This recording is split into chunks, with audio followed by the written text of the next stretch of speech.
ప్రభు అయిన యేసుక్రీస్తు నామంలో ఈ రాత్రి సమయంలో బైబిల్ తరగతికి వచ్చినటువంటి సహోదరులందరికీ కూడా వందనాలు తెలియజేస్తున్నాను.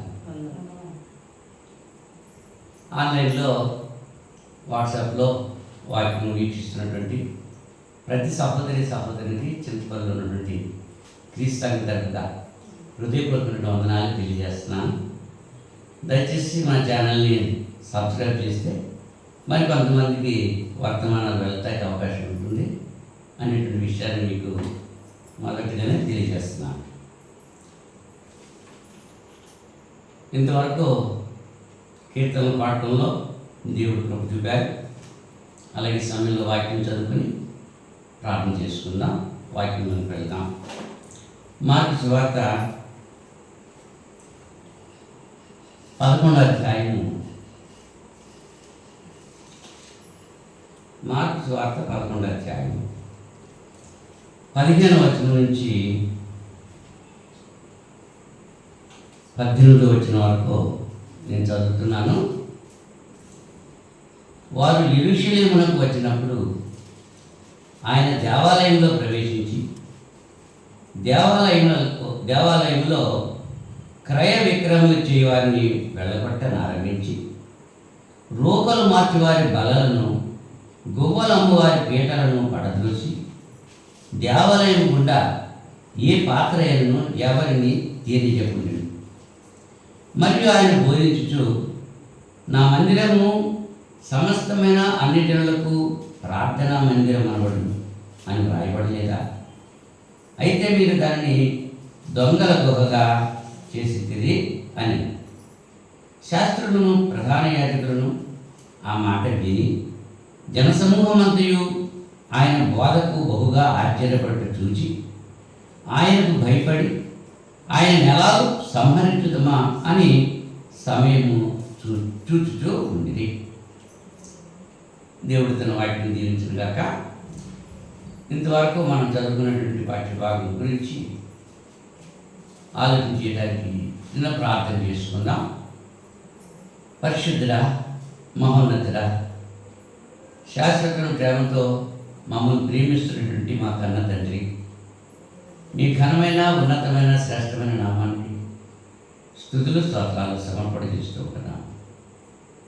గతించిన శుక్రవారం నుంచి ఇంత పర్యంతము మీ మహాదయచేత కృపచేత నన్ను మమ్మల్ని సజీవ లెక్కలో ఉంచి సురక్షితంగా కాచి కాపాడు.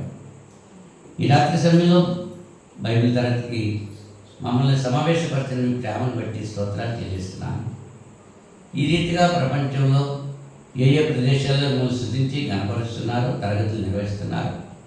ఆయా ప్రదేశాల్లో మీ సహాయం, మీ కాపుదల, మీ జ్ఞానం ఇచ్చి మీ నామ మహిమార్థమైన కార్యక్రమాలు జరిపించుకుంటారని ప్రార్థన చేస్తున్నాను.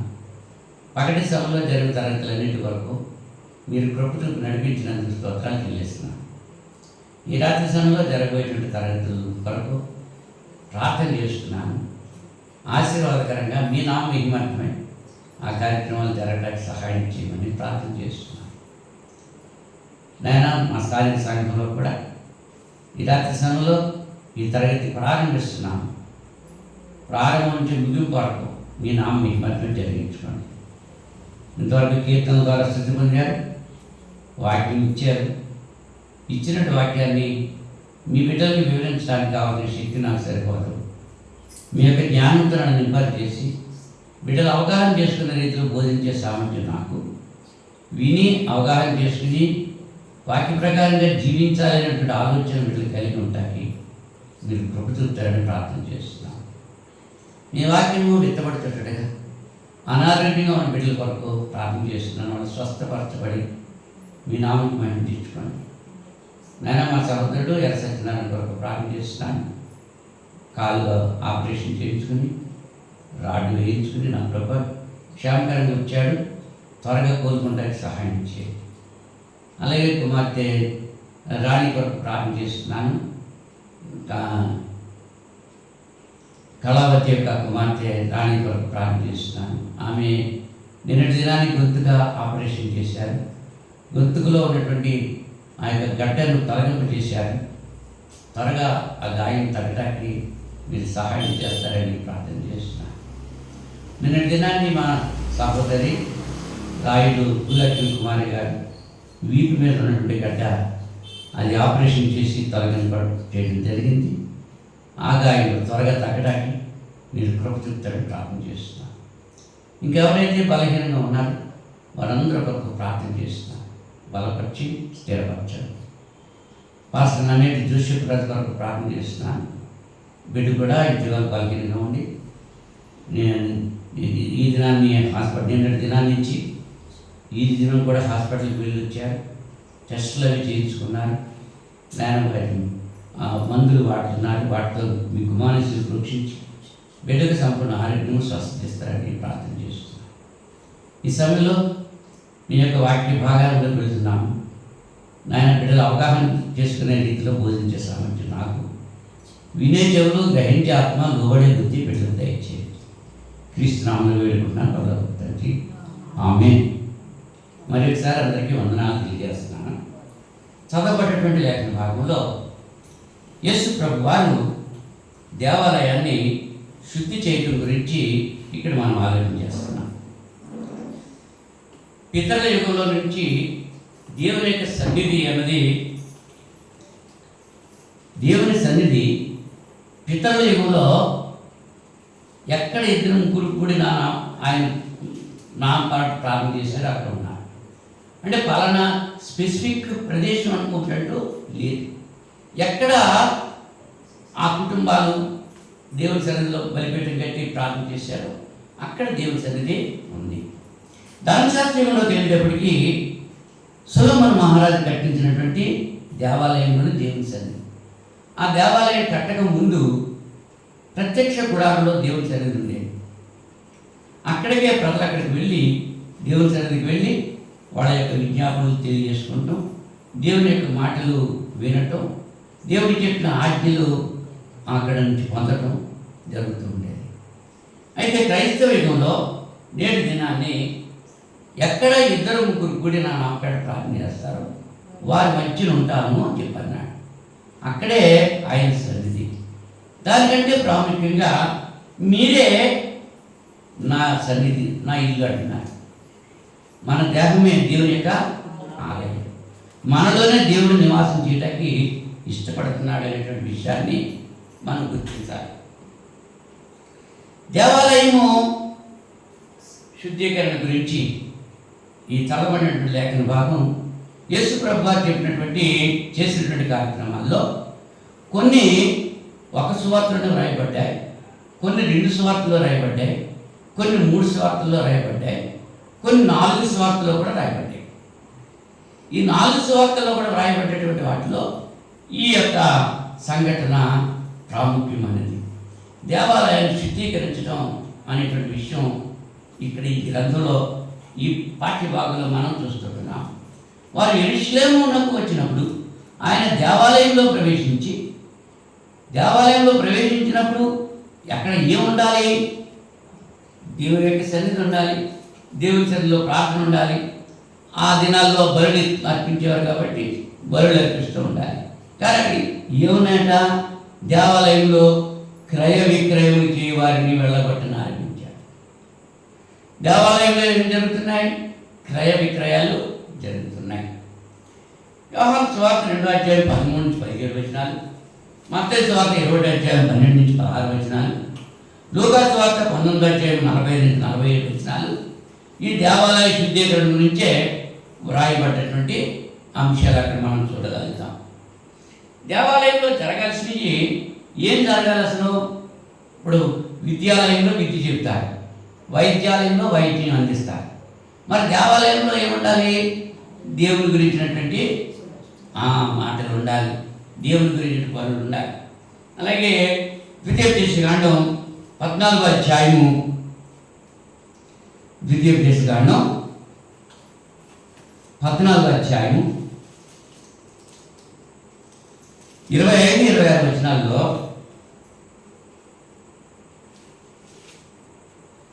నీ దేవుడైన యెహోవా ఏర్పరచుకున్న స్థలమునకు వెళ్ళి నీవు కోరు దేనినైనను, ఎద్దులకేమి, గొర్రెలకేమి, ద్రాక్షరసమునకేమి, మద్యమునకేమి, నీవు కోరు దానికి ఆ వెండి ఇచ్చి అక్కడ నీ దేవుని యెహోవా సన్నిధిని భోజనం చేసి నీవును నీ ఇంటి వారును నీ ఇంట ఉండి లేవీయులను సంతోషింపవలెను.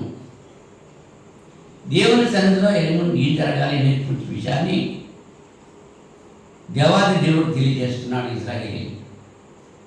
దేవాలయానికి వెళ్ళి అక్కడ నీకేం కావాలని నీ డబ్బులు ఇచ్చుకుని కొనుక్కుని అక్కడ నువ్వు తింటూ సంతోషపడి దేవుని సన్నిధిలో మొక్కుబడి చెల్లించి నీవు నీ ఇంటి వారు సుఖంగా సంతోషంగా ఉండాలి. అది ఆ ప్రదేశం. అయితే యెషయా గ్రంథం 56వ అధ్యాయంలో యెషయా గ్రంథం 56వ అధ్యాయం 56వ అధ్యాయంలో 7వ వచనంలో నా ప్రార్థన మందిరంలో వారిని ఆనందింపజేసేదను, నా బలిపీఠము మీద వారు అర్పించు దహన బలులను నాకు అంగీకారములను, నా మందిరము సమస్త జనులకు ప్రార్థనా మందిరము అనబడును. దేవాలయం గురించి పరిశుద్ధ గ్రంథం తెలియజేసేది ఏంటో ఆ విషయానికి మనం ఆలోచన చేస్తాం. రాజులు మొదటి గ్రంథంలో 8వ అధ్యాయంలో సొలొమోను మహారాజు దేవాలయం కట్టించిన తర్వాత దేవుని సన్నిధిలో ప్రార్థన చేశాడు. ఆయన ఏమని ప్రార్థన చేశాడు అంటే, ఆ యొక్క సన్నిధిలో 41వ వచనం నుంచి మనం చూస్తే 8వ అధ్యాయము 41వ వచనం నుంచి మనం చూడగలిగినప్పుడు, ఇశ్రాయేలీయులకు నీ జనుల సంబంధులు కాని పరదేశులు నీ నామం బట్టి దూరదేశం నుంచి వచ్చి నీ ఘనమైన నామం గుర్చి నీ బాహుబలము గుర్చి నీవు చాపిన బాహువు ప్రసిద్ధిని గుర్చి విందురు. వారు వచ్చి నీ మందిరం తట్టు తిరిగి ప్రార్థన చేసిన ఎడల ఆకాశము అను నీ నివాస స్థలం నందు నీవు విని పరదేశులను వేడుకుని దాని ప్రకారము సమస్తము అనుగ్రహించుము. అప్పుడు లోకంలోని జనులందరూ నీ నామము ఎరిగి ఇశ్రాయేలీయులకు నీ జనుల వలనే నీ యందు భయభక్తులు కలిగి నేను కట్టించిన ఈ మందిరమునకు నీ పేరు పెట్టబడినదని తెలుసుకుంది. అంటే పరదేశులు కూడా వచ్చి దేవాలయంకు మరి ప్రార్థన చేస్తే దేవాలయంలో నుంచి వాళ్ళకి కావలసినటువంటి ఈవెలను దేవుడు అందించడానికి దేవాలయం. అందు మాత్రమే కాదు, మరి శత్రువుల చేత ఓడింపబడినప్పుడు నీ జనులు శత్రువుల చేత యుద్ధానికి వెళ్ళినప్పుడు మీ సన్నిధిలో ప్రార్థన చేసినప్పుడు నువ్వు వాళ్ళకి జయము అనుగ్రహించడానికి ఈ దేవాలయము ఉపయోగించాలంటున్నాడు. అలాగే మరి ఎవరికైనా ఏదైనా అవసరం వచ్చినప్పుడు శత్రువులు చెరగను పోయినప్పుడు ఆ చెరలో ఉండి వాడు ప్రార్థన చేస్తే ఆ చెర నుంచి వాళ్ళని విడిపించి వస్తావు. ఎప్పుడు నీ మందిరం వైపు తిరిగి ప్రార్థన చేసినావు. అంటే మందిరం యొక్క ప్రాధాన్యత గురించి తెలియజేస్తున్నాడట. దేవుని యొక్క మందిరం యొక్క ప్రాధాన్యత ఉంది అనేటువంటి విషయాన్ని మనం చూస్తున్నాం.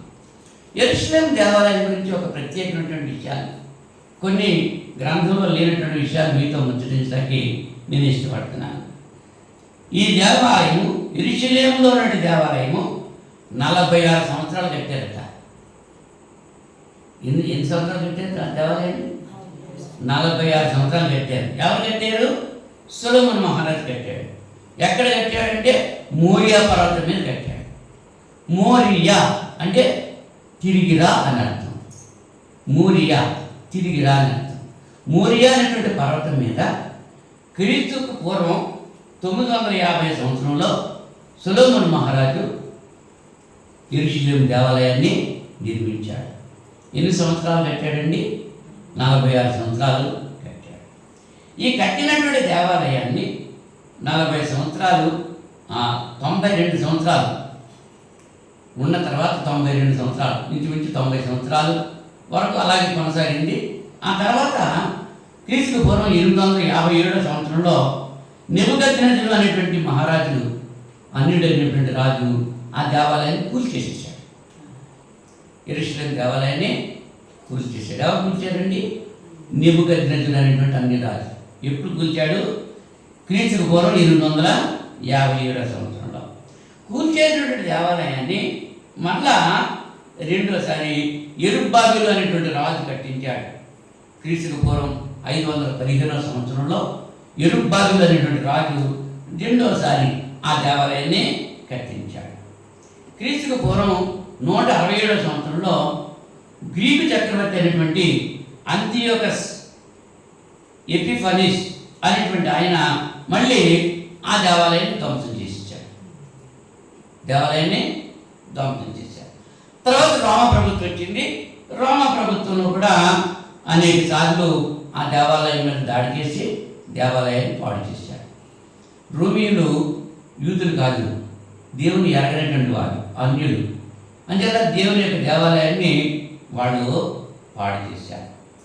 యేసు ప్రభు వచ్చేటువంటి కాలంలో క్రీస్తుకు పూర్వం 20-19 సంవత్సరాల మధ్యలో మళ్ళా 30 సంవత్సరాలు ఆ దేవాలయాన్ని మరమ్మతులు చేస్తూ వచ్చారు.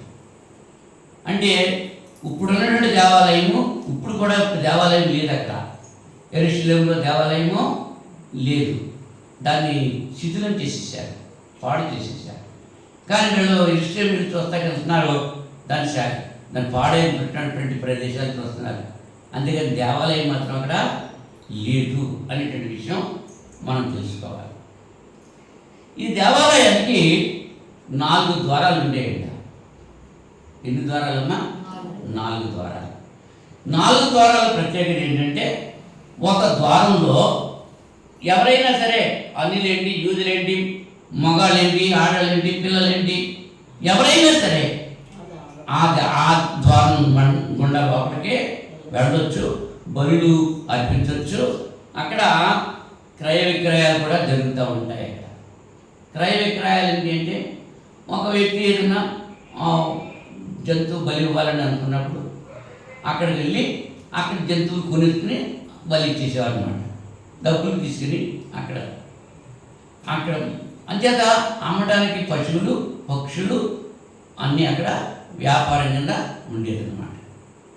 రెండో ద్వారం ద్వారా కేవలం యూదా వారు మాత్రమే వెళ్ళాలి. యూదులైనటువంటి వారు, స్త్రీలు కానీ, పురుషులు కానీ, పిల్లలు కానీ, యూదులు మాత్రమే ఆ ద్వారం కంటే వెళ్ళాలి. ఇంకెవరికి వెళ్ళడానికి అవకాశం లేదు.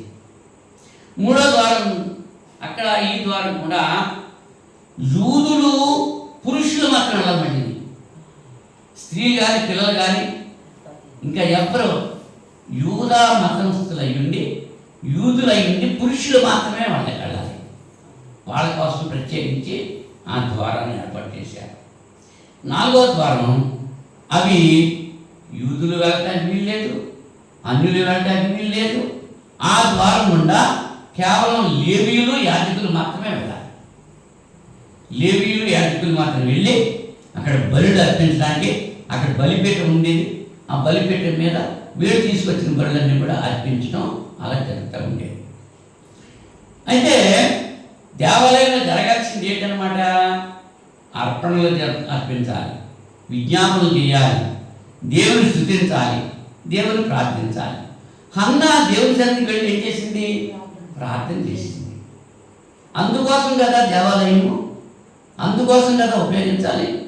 కానీ యేసుక్రీస్తు దేవాలయానికి వెళ్ళేటప్పటికి ఏం చేస్తున్నాడు? ఎక్కడైనా వాళ్ళు ఏం చేస్తున్నారు? వాళ్ళు క్రయ విక్రయాలు చేస్తున్నారు, రోకలు మారుస్తున్నారు, చిల్లర డబ్బులు మారుస్తున్నారు, పక్షులు అమ్ముతున్నారు, పశువులను అమ్ముతున్నారు. ఈ క్రయ విక్రయాలు చేస్తూ ఉంటున్నారు. లూకా సువార్త 19వ అధ్యాయంలో 45-46 వచనాల్లో, 19వ అధ్యాయము 45-46 వచనంలో, ఆయన దేవాలయంలో ప్రవేశించి అందులో విక్రయం చేయ వారితో, నా మందిరం ప్రార్థనా మందిరం అని రాయబడి ఉన్నది, అయితే మీరు దానిని దొంగల పోగా చేసిరని చెప్పి వారిని వెళ్ళగొట్ట ఆరంభించారు. యేసు ప్రభువు ఏం చేశారంటే, కొరడాలు తీసుకుని, తాళ్ళు తీసుకుని కొరడాలు తీసి ఆ కొరడాలతో వాళ్ళని కొట్టేస్తూ దేవాలయం నుంచి వాళ్ళని వెళ్ళగొట్టేశారు. మత్తయి సువార్త 21వ అధ్యాయము 12-13 వచనాల్లో, 21వ అధ్యాయము 12-13 వచనాల్లో, యేసు దేవాలయంలో ప్రవేశించి క్రయ విక్రయములు చేయవారిని అందరినీ వెదగొట్టి రూకలు మార్చి వారి బలలను గువ్వలము వారి పీఠములను పడద్రోసి నా మందిరం ప్రార్థనా మందిరం అనబడును అని వ్రాయబడి ఉన్నది. అయితే మీరు దానిని దొంగలుగా చేసి వారిని గుడ్డివారు కుంటివారు దేవాలయంలో ఆయన వద్దకు రాగా ఆయన వారిని స్వస్థపరిచారు. దేవాలయంలో జరగాల్సిన కార్యక్రమం అది. స్వస్థత పొందడం కొరకు, బలులు అర్పించడం కొరకు, ప్రార్థన చేయడం కొరకు దేవాలయాన్ని ఉపయోగించుకోవాలి. కానీ వీళ్ళేం చేశారు? వీళ్ళు దొంగలగోగా మార్చేశారు, వ్యాపారాలు చేయడం మార్చారు. ఆ వ్యాపారం ఎటువంటి వ్యాపారం చేస్తున్నారు? మోసకరమైన వ్యాపారం, తప్పుడు తూనిక రాళ్ళు, అవునా? డబ్బులు తీసేటప్పుడు కూడా కమిషన్లు ఎక్కువ. అక్కడ ఈ రోమ ప్రభుత్వం కూడా ఈ దేవాలయంలో వచ్చేటువంటి ఆదాయం కొరకు ప్రధాన యాజకుడిని ఒక ఆయన పెట్టారు.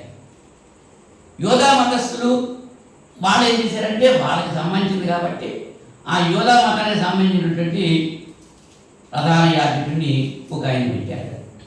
అంటే ప్రధాన యాజకుడు ఒకడే ఉండాలి దేవాలయంలో, కానీ ఇక్కడ ఎంతమంది ఉన్నారు? ఇద్దరు వచ్చేసారు. వాళ్ళిద్దరు అన్న కైప అనేటువంటి వారు, మేనమామ మేనల్లుడు. వాళ్ళిద్దరు ఒకలేమో రామ ప్రభుత్వం పక్షంగా ఉన్నారు, ఒకలేమో యోధా మతం తరపుగా ఉన్నారు. వాళ్ళ వేళ కూడా ప్రజలు దోచుకుంటమే. అది దేవాలయంలో ఏం జరుగుతుంది? దోపిడీ విధానం జరుగుతుంది.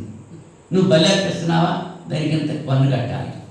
దీనికి ఈ ప్రాపక్షమ ఏ దహన బలి ఇస్తున్నావా, దీనికి ఇంత. ఇలాగ ప్రతిదానికి రేట్లు పెట్టేసి డబ్బులు వసూలు చేయడం కోసమే దేవాలయాన్ని ఉపయోగిస్తున్నారు. అంటే దాన్ని ఏం చేశారంటే దొంగల గోగా చేశారు అని కొరడా తీసుకుని వాళ్ళని బయటికి వెళ్ళగొట్టేశారు. అంటే దేవాలయాన్ని శుద్ధి చేశారు. దేవాలయం ఎలా ఉండాలి? పరిశుద్ధంగా ఉండాలి, ప్రార్థనలు జరగాలి, యాచనలు జరగాలి, విజ్ఞాపనలు జరగాలి, స్వస్థతలు జరగాలి, ఆనందంగా సంతోషంగా ఉండాలి. కానీ దానికి వ్యతిరేకంగా అక్కడ ఏం జరుగుతుంది? అక్కడ అల్లరితో కూడినటువంటి ఆటపాటలు జరుగుతుంది. అంచేత యేసు ప్రభు దాన్ని శుద్ధీకరించాడు. అది ఇప్పుడు మనం ఎందుకు చెప్పుకుంటున్నాము అని అంటే, ఇప్పుడు క్రొత్త నిబంధనలో మనమే ఆయన యొక్క ఆలయం అని చెప్పబడింది. కొరింథీ మొదటి పత్రిక 3వ అధ్యాయము 16-17 వచనాల్లో, కొరింథీ మొదటి పత్రిక 3వ అధ్యాయము 16-17 వచనాల్లో, మీరు దేవుని ఆలయమై ఉన్నారనియు దేవుని ఆత్మ మీలో నివసించుతున్నాడనియు మీరు ఎరుగరా? ఎవడైనాను దేవుని ఆలయం పాడు చేసిన యెడల దేవుడు వారిని పాడు చేయరు. దేవుని ఆలయం పరిశుద్ధమై ఉన్నది, మీరు ఆ ఆలయమై ఉన్నారు. పౌలు గారు కొరింథీ సంఘంతో తెలియజేస్తూ, మీరే దేవుని యొక్క ఆలయమై ఉన్నారు. ఎవరైనా దేవుని ఆలయం పాడు చేస్తే దేవుడు వారిని పాడు చేస్తారు. దేవుని ఆలయం పాడేలాగా ఉంటుంది. మనమే ఆయన ఆలయము. ఈ ఆలయాన్ని ఎలా పాడు చేస్తున్నాం? మనం పరిశుద్ధంగా ఉండాలి. మన ఆహార పదార్థాలు పరిశుద్ధమైనవి తీసుకోవాలి. మనం త్రాగేటువంటి పానీయాలు కూడా పరిశుద్ధంగా ఉండాలి. ఎందుకంటే దేవుడే మనలో ఉన్నాడు, మనము ఆయనకు ఆలయమై ఉన్నాము. ఆయన మనలో ఉండగా మన నోట్లో సిగరెట్ పెట్టి చుట్టలు పెట్టి మన నోటి ద్వారా మత్తు పదార్థాలు లోపలికి పంపుతూ ఉంటే మరి ఆయన ఆలయమైనటువంటి మన శరీరం ఏమైపోతుంది? పాడైపోతుంది. పాడైపోయినప్పుడు శిక్ష వస్తుందా లేదా? మరి సిగరెట్లు ధూమపానం చేస్తే ఊపిరితిత్తులకి దెబ్బ వచ్చేస్తుంది. మత్తు పదార్థాలు స్వీకరిస్తే లివర్ పాడైపోతుంది, అవునా? మరి తినకుండా తింటా ఉంటే మరి కిడ్నీస్ అవి పాడైపోతున్నాయి. లోపల ఉన్న అవయవాలన్నీ కూడా పాడైపోతున్నాయి. దేన్ని బట్టి పాడైపోతున్నాయి? మనం తీసుకునేటువంటి ఆహార పదార్థాలను బట్టి. దేవుని ఆలయంలో, పరిశుద్ధమైనటువంటి ఆలయంలో ఇటువంటి అపవిత్రమైన వ్యక్త ఉంటే ఆలయం ఏమైపోతుంది? పాడైపోతుంది. మరి మనం ఏం చేయాలి? రోమపత్రిక 12వ అధ్యాయము 1-2 వచనాల్లో, రోమపత్రిక 12వ అధ్యాయము 1-2 వచనం, కాబట్టి సహోదరులారా, పరిశుద్ధమును దేవునికి అనుకూలమునైన సజీవ యాగముగా మీ శరీరములను ఆయనకు సమర్పించుకున్నాడని దేవుని వాక్యాలను బట్టి మిమ్మల్ని బతిమాలుకుంటున్నాను. ఇట్టి సేవ మీకు యుక్తమైనది. ఏం చేయాలన్నమాట? దేవునికి అనుకూలంగా సజీవ యాగంగా మన శరీరాన్ని దేవునికి సమర్పణ చేసుకోవాలి. అందుకోసమే ఈ శరీరం దేవుడు మనకి ఇచ్చాడు. సజీవ యాగంగా దేవునికి సమర్పణ చేయడానికి ఈ శరీరాలను మనకిస్తే మనం ఏం చేస్తున్నాము? ఈ శరీరాన్ని పాడు చేసుకుంటున్నాం.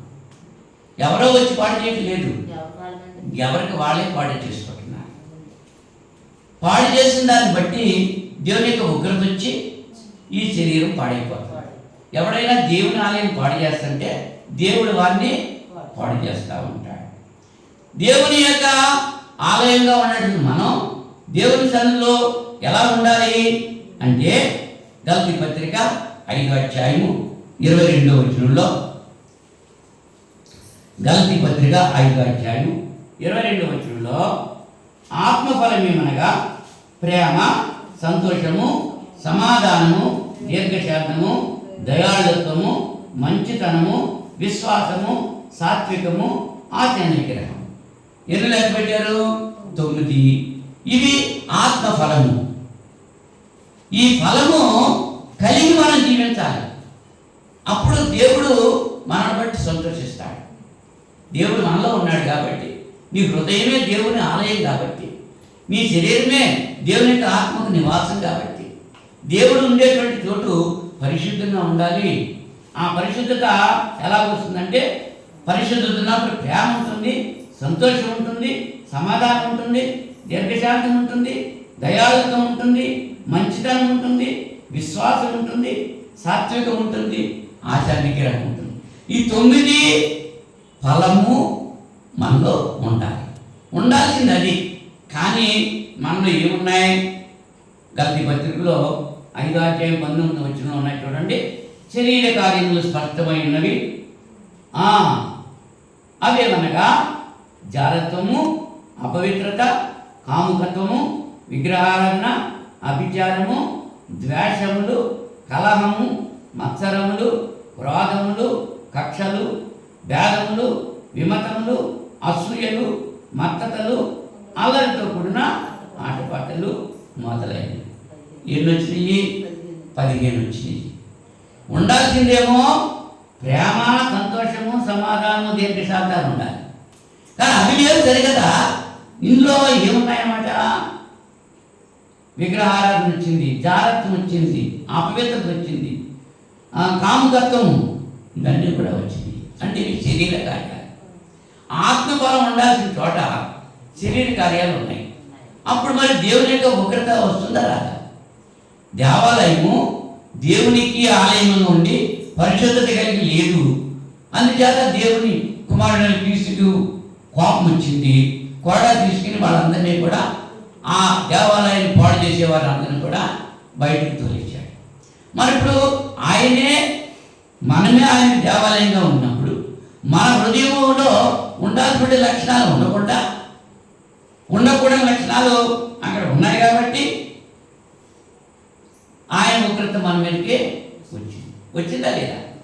అంచేత ఇప్పుడు ఆయన ఉగ్రత మన మీద లేకుండా ఏం చేయాలంటే మనం శుద్ధి చేసుకోవాలి. లోకంలోకి వచ్చిన తర్వాత ఇవన్నీ మనల్ని వెంబడిస్తూ ఉంటాయి. ప్రసంగి గారు చెప్పారు కదా, నరులను దేవుడు యథార్థవంతులుగా సృష్టించారు. వాళ్ళు ఎదిగిన తర్వాత తంత్రాలు కల్పించుకున్నారు. ఎవరు బోధించారు మనకి? ఎవరిలాగా అబద్ధమాడమని ఎవరు చెప్పారు? దొంగతనం చేయమని ఎవరు చెప్పారు? విభిచారం చేయమని ఎవరు చెప్పారు? అసూయ పడమని ఎవరు చెప్పారు? ఎక్కడైనా ట్యూషన్ చెప్పించుకున్నామా? మనంతటా మనకే వచ్చేసి ఆటోమేటిక్గా వచ్చేసిందంటే. ఇప్పుడు ఒక కుక్క కాలువలో పడదనుకో, కాలువలో పడితే ఏం చేస్తుంది? ఈదుకుంటే వెళ్తుంది, అంతేగాని మునిగిపోతుంది. మరి ఆ ఈత దానికి ఎవరు నేర్పారు? ఎక్కడైనా ట్రైనింగ్ అయిందా? లేదు, దేవుడు సహజంగా ఇచ్చాడు. అలాగే లోకంలోకి వచ్చినట్టు మనం, పాపంలో ఉన్నట్టు మనం, ఈ పాపం మనలో ప్రవేశించేస్తుంది. ఈ ప్రవేశించిన పాపాన్ని మనం పోగొట్టుకోవాలి, పరిశుద్ధులుగా ఉండాలి. అప్పుడే దేవుని బిడ్డలుగా మనం ఉంటాం. దేవుని రాజ్యంలో ఆయన తీర్చుకుంటాడు. ఈ లోక సంబంధమైనటువంటి శరీర కార్యాలు చేస్తూ ఉంటే దేవుని యొక్క ఉగ్రత మన మీదకి వస్తూ ఉంది. అది రాకుండా మనం ఏం చేయాలి అనేటువంటి విషయాన్ని మనం ఆలోచించిస్తే అపోస్తలుల కార్యాల గ్రంథం 2వ అధ్యాయము 38 నుంచి మనం చదివితే అక్కడ పేతురు, మీరు మారు మనసు పొంది పాప క్షమాపణ నిమిత్తం ప్రతివాడు యేసుక్రీస్తు నామమున బాప్తిసం పొందుడి, అప్పుడు మీరు పరిశుద్ధాత్మ వరము పొందుదురు. ఈ వాగ్దానం మీకును మీ పిల్లలకును దూరస్తులందరికీ అనగా ప్రభువు మన దేవుడు తన యొద్దకు పిలిచిన వారందరికీ చెందునని వారితో చెప్పాను. ఇంకా అనేక విధమైన మాటలతో సాక్ష్యం ఇచ్చి మీరు మూర్ఖులకి తన వారికి వేరే రక్షణ పొందడని వారిని హెచ్చరించారు. కాబట్టి అతని వాక్యం అంగీకరించిన వారు బాప్తిసం పొంది ఆ దినమందు ఇంచుమించు 3,000 మంది చేర్చబడ్డారు. వారు ఎలా ఉన్నారు? వీరు అపొస్తలుల బోధ యందు, సహవాసమందు, నృత్య యందు, ప్రార్థన చేయడం యందు ఎడతెగక ఉన్నారు. వీళ్ళు రక్షించడానికి ఏం చేయాలి, రక్షించబడ్డానికి ఏం చేయాలని అడిగినప్పుడు వాళ్ళ హృదయంలో నొచ్చుకొని పేతురుని అడిగితే పేతురు ఈ మాట చెప్పాడు. ఏం చేయాలన్నమాట? మీరు మారు మనసు పొందాలి. మారుతున్న సమాజంలో మారని యువకులు లేవాలని పాటలు మాత్రం పాడుతూ ఉంటాం. మార్పు చెందవా మానవా, మార్పు చెందవా అని పాటాడుతూ ఉంటాం. అసలు ఆ మార్పు చెందే మనిషి ఏమైపోయాడు? ఎలా మారిపోయాడు? అది ఏమైపోయింది? ఆ మార్పు చెందితే దేవునిలో ఉండాల్సిన వ్యక్తి లోకంలో వెళ్ళిపోతే దేవుని యొక్క ఉగ్రత వస్తుంది. అదే రోమపత్రికలో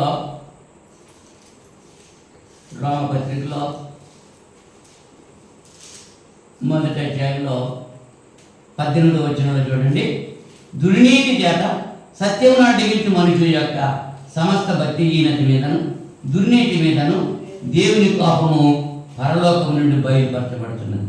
ఎందుకనగా దేవుని గురించి తెలియశక్యమైనది ఏదో అది వారి మధ్య విషిదమై ఉన్నది. దేవుడు అది వారికి విషిదపరిచాడు. దేవుడి గురించి తెలుసా తెలీదా? తెలుసు. తెలిసినట్టు కూడా దేవుని విడిచిపెట్టేస్తే దేవుని యొక్క ఉగ్రత వాళ్ళ మీదకి వస్తుంది. అదే చెప్తున్నాడు ఇక్కడ. దేవుని గురించి తెలియశక్యమైన దేవుడు అది వారి మధ్య విషిదమై ఉన్నది. దేవుడు అది వారికి విషిదపరిచెను. ఆయన అదృశ్య లక్షణాలు అనగా ఆయన నిత్యశక్తి, దేవత్వము, జగదుత్పత్తి మొదలుకొని సృష్టింపడిన వస్తువులను ఆలోచించడం వలన తేటపడుతున్నవి కనుక వారు నిరుత్తరులై ఉన్నారు. మరి వారు దేవుని ఎరిగి ఆయనను దేవునిగా మహిమపరచలేదు, కృతజ్ఞతాస్తుతులు చెల్లించడం లేదు, తమ వాదములు యందు వ్యక్తులేదు. దేవుని గురించి తెలుసు, దేవుడు ఎవరో తెలుసు, కానీ దేవుని దేవుడిగా ఆరాధించట్లేదు. ఆదివారం ఆరాధనకి వెళ్ళాలన్న సంగతి తెలుసు, శుక్రవారం బైబిల్ తరగతికి వెళ్ళాలని తెలుసు, కానీ ఆదివారం ఆరాధనకి రాదు, శుక్రవారం బైబిల్ తరగతికి రాదు. దేవుడి గురించి తెలుసా తెలవదా? తెలిసి ఉండు కూడా. అదే ఇక్కడ చెప్తున్నాడు, వారు దేవుని ఎరిగి ఆయనను దేవునిగా మహింపరచలేదు, కృతజ్ఞతాస్తుతులు చెల్లింపలేదు, కానీ తమ వాదముల యందు వ్యర్థులేదు. వారి అవివేక హృదయం అంధకారమయమాయను, తాము జ్ఞానమని చెప్పుకుంటూ బుద్ధిహీనులైన వారు అక్షయులకు దేవుని మహిమను క్షయమగు మనుషుల యొక్క, పక్షుల యొక్క, చతుష్పాద జంతువుల యొక్క, పురుగుల యొక్క ప్రతిమా స్వరూపముగా మార్చారు. దేవుని యొక్క మహిమ దేవునికి ఇవ్వటం మానేసి మనుషులకి ఇస్తున్నారు, జంతువులకి ఇస్తున్నారు, పక్షులకి ఇస్తున్నారు, పురుగులకి ఇస్తున్నారు. నువ్వే దేవుడు అని చెప్పి. దేవుడు ఎవరో తెలుసు, దేవుని గురించి తెలుసు, ఆయన అదృశ్య లక్షణాలు తెలుసు, ఆయన దేవుడు తన కుమారుడిని క్రీస్తులాగా పంపించాడు అన్న సంగతి తెలుసు. దేవుని గురించి తెలిసింది కూడా దేవుని ఎరగనట్టుగానే ప్రవర్తిస్తుంటున్నారు. అట్టి వారి మీద అదే 24 వచనంలో ఈ హేతు చేత వారు తమ హృదయంలో దురాశలను అనుసరించి తమ శరీరమును పరస్పరం అవమానపరుచుకున్నట్లు దేవుడు వారిని అపవిత్రతకు అప్పగించాడు. ఎవరు అప్పగించారండి? దేవుడే అప్పగించేశాడు. ఇంచేత దేవుని గురించి తెలుసు, వాళ్ళు తెలిసినట్టుగా జీవించట్లేదు. అంచేత వీళ్ళు ఇక్కడ ఉంటా ఒకటే, అక్కడ ఉన్నా ఒకటి అని చెప్పి అపవిత్రతకి దేవుడే అప్పగించేశారు. అట్టివారు దేవుని సత్యమును అసత్యములకు మార్చి సృష్టికర్తకు ప్రతిగా సృష్టమును పూజించి సేవించేది. 26వ వచనంలో అందువలన దేవుడు తుచ్చమైన అభిలాషలకు వారిని అప్పగించాడు. దేవుడు అప్పగించాడండి తుచ్చమైనటువంటి అభిలాషలకు. దేవుడే వాళ్ళని అప్పగించాడు. అంచేత వాళ్ళు వాత వేయబడిన మనస్సాక్షి ఇంకా మనసు మార్చుకునేటువంటి విధానం లేదు. అక్కడ ముందుకెత్తిపోయారు, బండబారిపోయారు.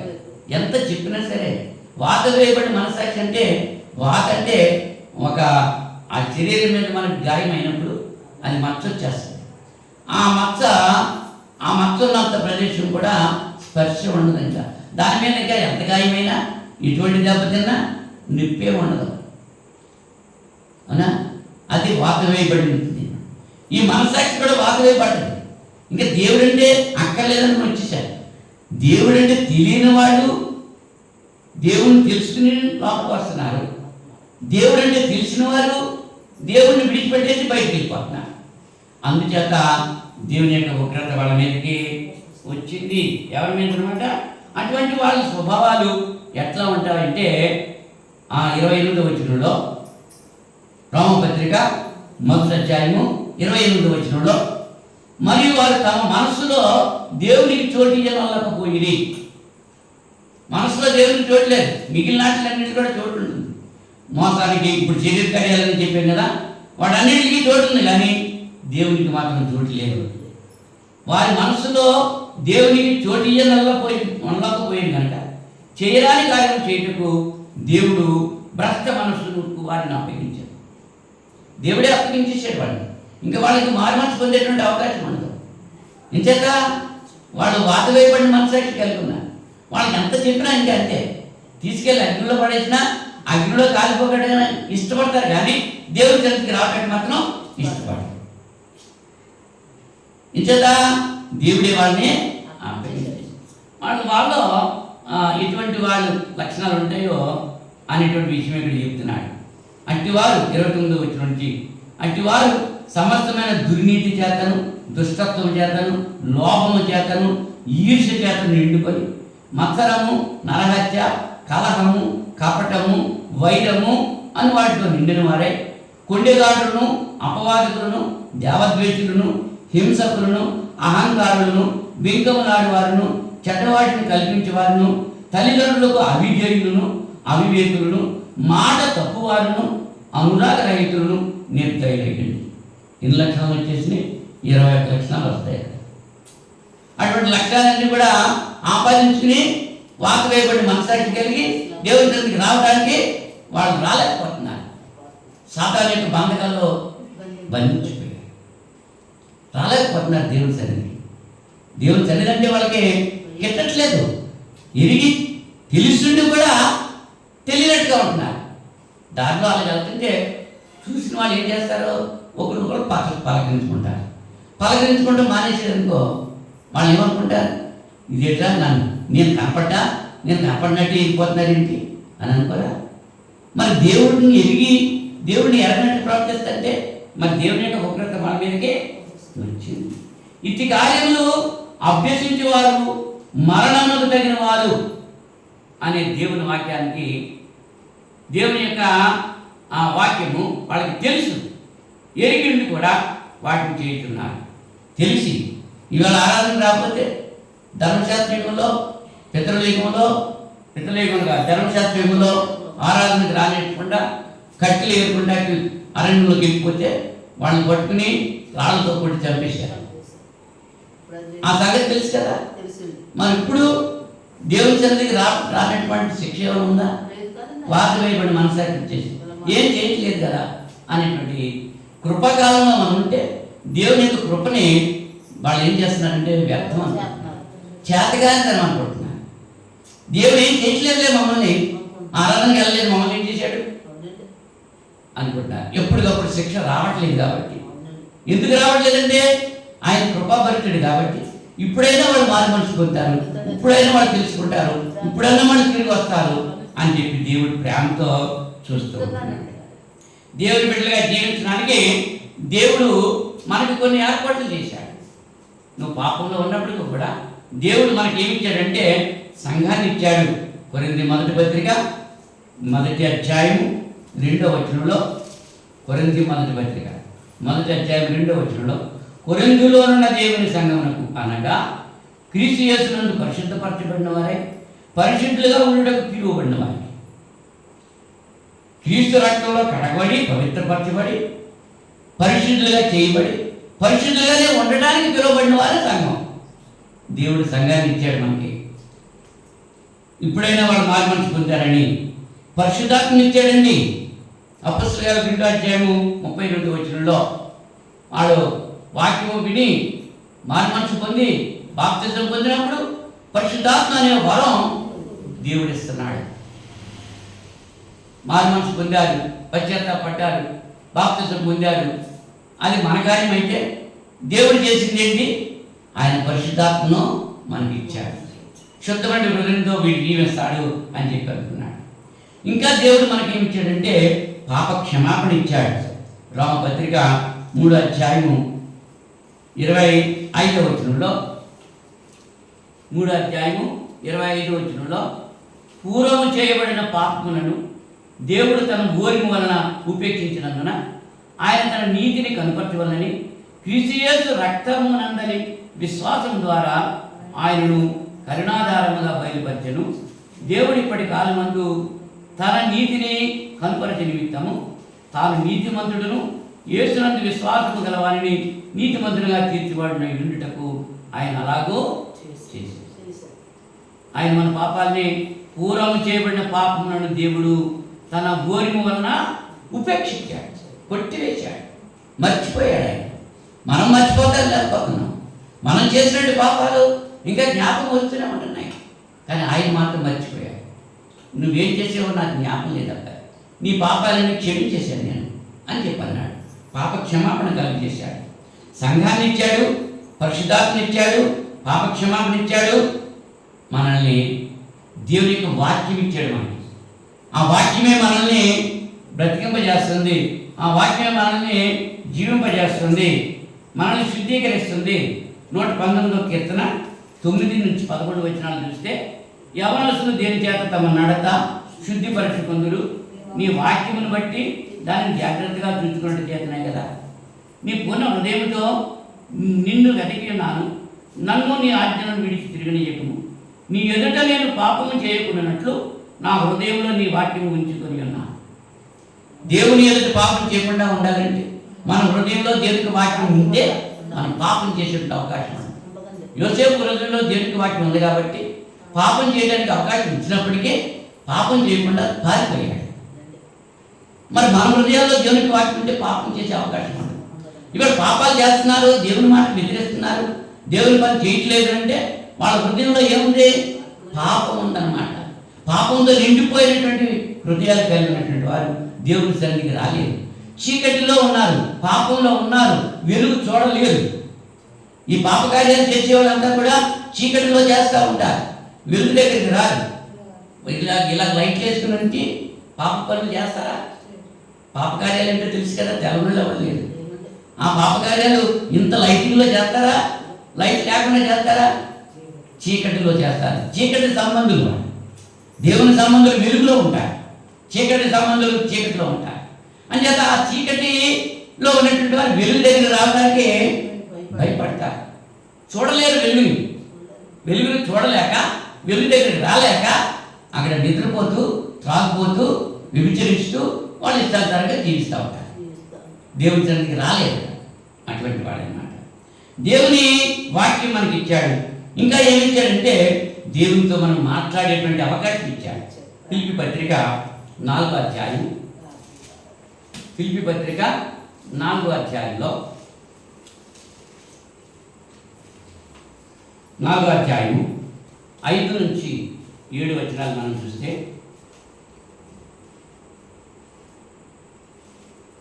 ఎల్లప్పుడూ ప్రభునందు ఆనందించుడి, మరలా చెప్పుదును ఆనందించుడి. ఫిలిప్పీ పత్రిక 4వ అధ్యాయం 5వ వచనం నుంచి చెప్తున్నాను. మీ సహనము సకల జనులకు తెలియబడనీయుడి, ప్రభువు సమీపముగా ఉన్నాడు. దేనిని గురించి చింతపడకూడదు కానీ ప్రతి విషయంలోనూ ప్రార్థన విజ్ఞాపనల చేత కృతజ్ఞతాపూర్వకంగా మీ విన్నపములు దేవునికి తెలియజేయండి. అప్పుడు సమస్త జ్ఞానములకు మించిన దేవుని సమాధానం యేసుక్రీస్తు వల్ల మీ హృదయములకు మీ తలంపులకు కావలేదు. ప్రార్థన చేసేటంటే అవకాశం మనకి ఇచ్చాడు. మనం సెల్ ఫోన్లో ఫోన్ చేసేటప్పుడు అవతల వాడు బిజీగా ఉందని రావచ్చు, వేరే కాల్లో ఉన్నారని రావచ్చు, స్విచ్ కట్టేసారని చెప్పి రావచ్చు.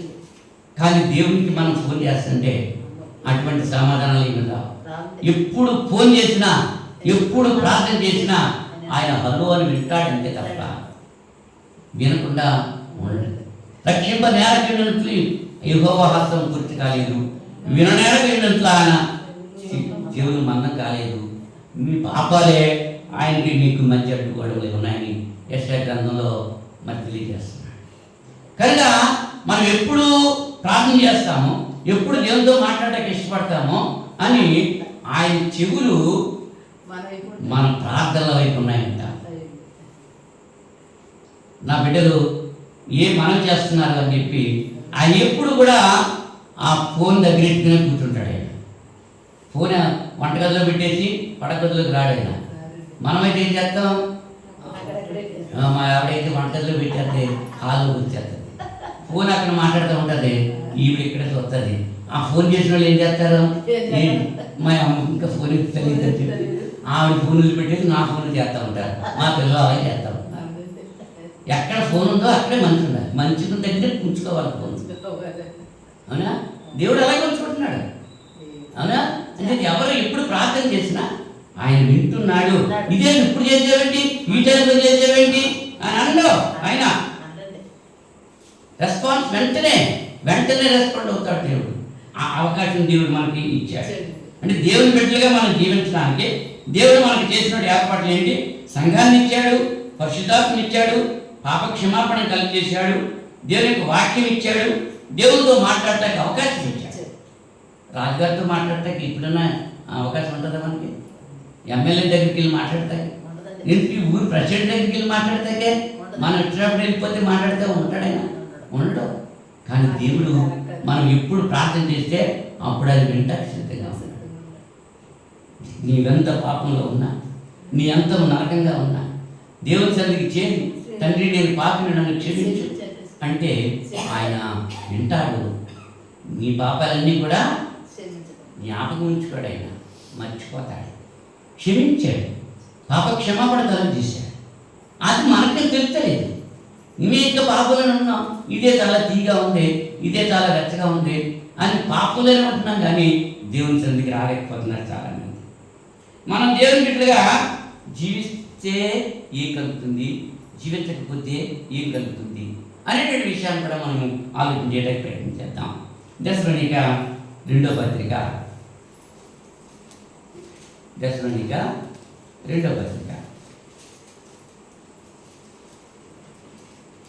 1వ అధ్యాయం 8వ వచనం నుంచి మనం చూస్తే, యేసు తన ప్రభావమును కనపరచు, ప్రభువైన యేసు తన ప్రభావమును కనపరచు దూతలతో కూడా పరలోకము నుండి అగ్ని జ్వాలలో ప్రత్యక్షమై దేవుని ఎరుగని వారికి, మన ప్రభువైన యేసు సువార్తకు లోబడని వారికి ప్రతిదండన చేయనప్పుడు అన్నాడు. ఎవరికి శిక్ష అంట? దేవుని ఎరగని వారికి, యేసు సువార్తకు లోబడని వారికి ప్రతిదండన జరుగుతుంది. ఆ వారు శ్రమ పొందుతూ ఉంటారు. అటువంటి అప్పుడు మరి మీకేమో కలుగుతుంది? దేవుని ఎరిగిన వారికి మీకు మాతో కూడా విశ్రాంతి అనుగ్రహించడం దేవునికి న్యాయం. మనము విశ్రాంతి పొందుతాము. దేవుల్లో ఉన్నటువంటి వాళ్ళు విశ్రాంతి పొందుతారు. దేవుల్లో లేనటువంటి వాళ్ళు మిథ్యాగ్నిలో కాలిపోతూ హాహాకారాలు చేస్తూ అబ్బో అబ్బో అని బొబ్బలు పడుతూ అక్కడ ఉండేటువంటి పరిస్థితి వాళ్ళు కలిగి ఉంటారు. అమ్మా, కొరింథీ మొదటి పత్రికలో 3వ అధ్యాయం 17వ వచనంలో మొట్టమొదటిగానే మనం చదువుకున్నాము.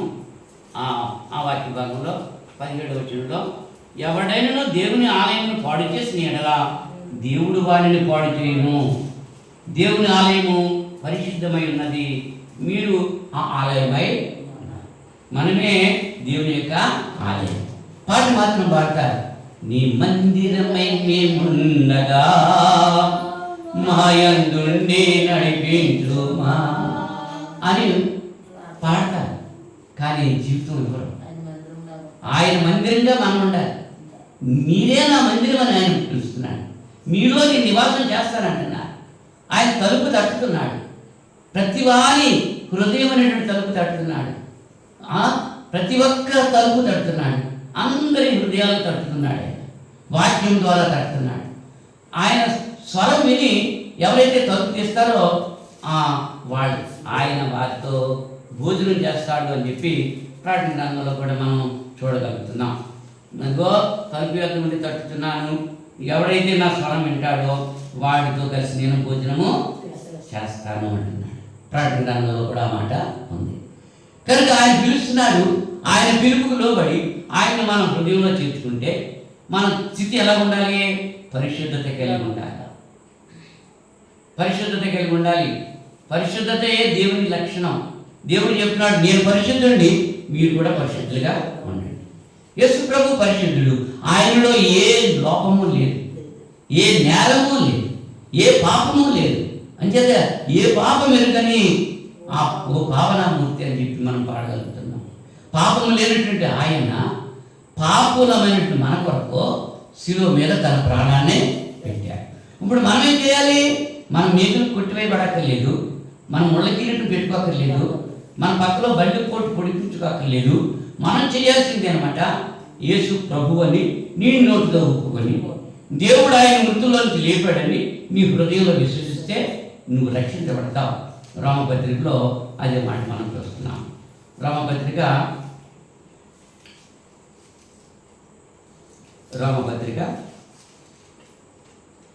8వ అధ్యాయంలో 10వ అధ్యాయము 8వ వచనంలో 10వ అధ్యాయం 8వ వచనంలో అదేమని చెప్పుతున్నది, వాక్యం నీ యొద్దను నీ నోటను నీ హృదయంలోను ఉన్నది, అది మేము ప్రకటించే విశ్వాస వాక్యమే.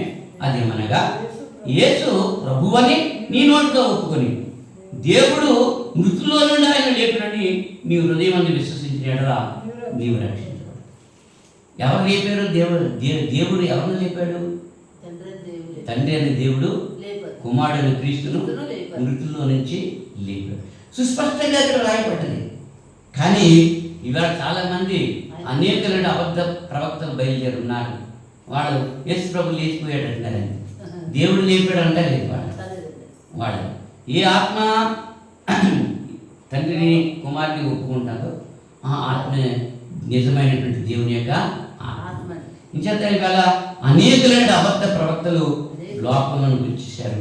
ఏ ఆత్మ దేవుని సంబంధమైందో, ఏ ఆత్మ సాతాను సంబంధమైందో మనం గుర్తించుకోవాలి, తెలుసుకోవాలి. ఏ ఆత్మను బట్టి ఆత్మను మనం నమ్మటానికి వీల్లేదు. ఇక్కడ ఏం చెప్తున్నారు అనమాట, యేసు ప్రభు అని నీ నోటితో ఒప్పుకొని దేవుడు మృతుల్లో నుంచి ఆయన లేపునని నీ హృదయం అని విశ్వసించాడా నీవు రక్షించబడదు. అనగా నీతి కలిగినట్లు మనుషుడు హృదయంలో విశ్వసించును, రక్షణ కలిగినట్లు నోటితో ఒప్పుకొను.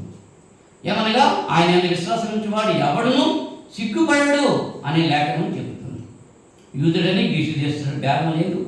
ఒక్క ప్రభు అందరికీ ప్రభు అయి ఉండి తనకు ప్రార్థన చేయవారు అందరి ఎడల కృప చూపుటకు ఐశ్వర్యవంతు ఉన్నాడు. ఎందుకనగా ప్రభు నామం బట్టి ప్రార్థన చేయవాడు ఎవడో వాడు రక్షింపబడు. ప్రార్థన చేయని వాడు శిక్షించబడతాడు.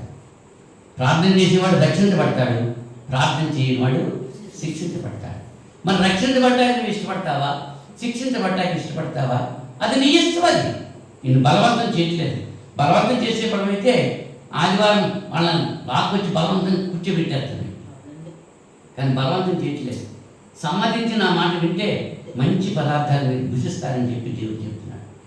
దేవుని ఇష్టపరంగా ఆయన మాటలు గైకొని ఆయన ఇచ్చేటువంటి నిత్యజీవం పొందడానికి కావాల్సిన యోగ్యత మనమంతా కూడా కలిగి ఉండాలని ప్రేమతో నేను తెలియజేస్తూ ముగిస్తుంటున్నాను. ప్రార్థన చేసుకుందాం. దైవమేడ పరిశుద్ధులను విశ్వాసంతండి. ఈ రాత్రి సమయంలో ఎటువంటి వాక్యం వీళ్ళ హృదయంలో భద్రపరచుకుంటానికి సహాయం చేయండి. ఆనాడు మీకు వాడైన క్రీస్తు యెరూషలేములో పాడైపోయినట్టు దేవాలయాన్ని బాగు చేశారు. ఈ దినాల్లో మీ కుమారుడైన క్రీస్తు పంపినటువంటి వాక్యము ఇచ్చినటువంటి ఆదరణకర్త పరిశుద్ధాత్ముడు నా ప్రభువా మా హృదయాలను పరిశీలిస్తూ మమ్మల్ని శుద్ధి చేస్తూ ఇష్టపడుతున్నారు. మేము ఈ యొక్క వాక్యమును అంగీకరించి మీ నుంచి మేలు పొందే భాగ్యం మా అందరికీ దయచేయమని ప్రార్థన చేస్తున్నాను. ఇవాళ అబద్ధ బోధనలు ఎక్కువైపోయి, సాతాను అనుచరులు ఎక్కువైపోయారు. క్రీస్తు బోధ నిలిచి ఉండగా దాన్ని విడిచిపోతున్నారు. చాలామంది శాపగ్రస్తులు అయిపోతున్నారు. అటువంటి స్థితిని నా నుంచి మా నుంచి దూరపరచండి సభ. క్రీస్తు బోధ యందు మాత్రమే మేము నిలిచి ఉంటాయి. మీ కృపా సహాయం మాకు అందించండి. అపొస్తలుల బోధ యందు, సహవాసమందు, రొట్టె విరిచి యందు, ప్రార్థన చేయటం యందు, ఆదిమ సంఘం ఎట్లా ఎడతెగక ఉన్నారు, ఆ రీతిగా మేము కూడా ఉండగలిగినట్లుగా మీ కృపా బాహుల్యత మాపై కుమ్మరింప చేయమని ప్రార్థన చేస్తున్నాం. ఇంత పర్యంతం ఎత్తబడిన వాక్యం వీళ్ళ హృదయాలకు సదిలిపరచుకుంటానికి సహాయం చేయండి. 30 60 ఫలించే భాగ్యం దయచేయండి నాయన. ఈ దినం ఆశీస్సులతో మమ్మల్ని నింపండి నాయన. తరగతి పూర్తి చేసుకుని మా గృహాలకు వెళుతుంటుండగా దాన్ని మీ సహాయం చేయండి. మీ చిత్తమైతే మరి శుక్రవారం ప్రియమైన వీళ్ళతో కలిసి పరిశుద్ధమైన మీ లేఖనాలు పంచుకునే భాగ్యం ప్రసాదిస్తారని ఈ ప్రార్థన మా రక్షకుడు మీ ప్రియకుమారుడైన యేసుక్రీస్తు నామములో అడిగి వేడుకుంటున్నాను పరలోకపు తండ్రి. ఆమేన్. అందరికీ వందనాలండి.